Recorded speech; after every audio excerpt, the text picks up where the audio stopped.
বেকার মাঙ্গির অবস্থা দেখছো, যাদের খাইলে খাম নাই আমাদের মতো এগুলো কাজগুলো বলে অপমান করতেছ। অবশ্যই অপমান। ওরা খাইতে খাম নাই, বৃষ্টির মধ্যে আমরা কার্ডিও করতেছি আজকে, তুমি না করে গানে করতেছি। মানে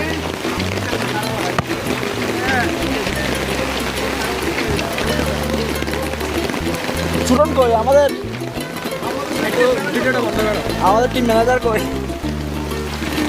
কি বলবা তুমি? তুমি শর্মাচ্ছ কেন?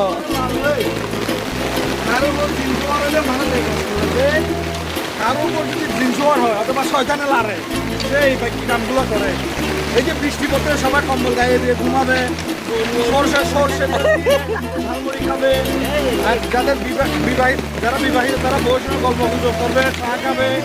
আর আমরা আসছি যারা অবহিত বেকার পোলাপান, যাদের খাইতে খাম নাই। না ভাইয়া, এক্সকিউজ মি, আপনার কি বউ আছে? না ভাইয়া, তো আমি জীবিত আছি এখন, আমি বিবাহিত না, আমি জীবিত। এদের কোনো খাইতে খাম নাই, এই বৃষ্টির মধ্যে ভিজা কোনো মানে আছে এই কাজটা করা? না, আমাদের করে থাকতে হবে না। শোনো শোনো, আমাদের কেউ নাই তো, তাই বৃষ্টি আছে। না সরি, তুমি সেটা ভুল বলছো, যার কেউ নাই যার হাত আছে। না না না না ভাই, এটা এটা এটা কিন্তু ঠিক না। এটা কিন্তু ব্যাচেলর পয়েন্টে বলছে ভাই। এটা বেচারা পড়ে না, এটা কবি বলছিল তো, যার কেউ নাই তার হাত আছে।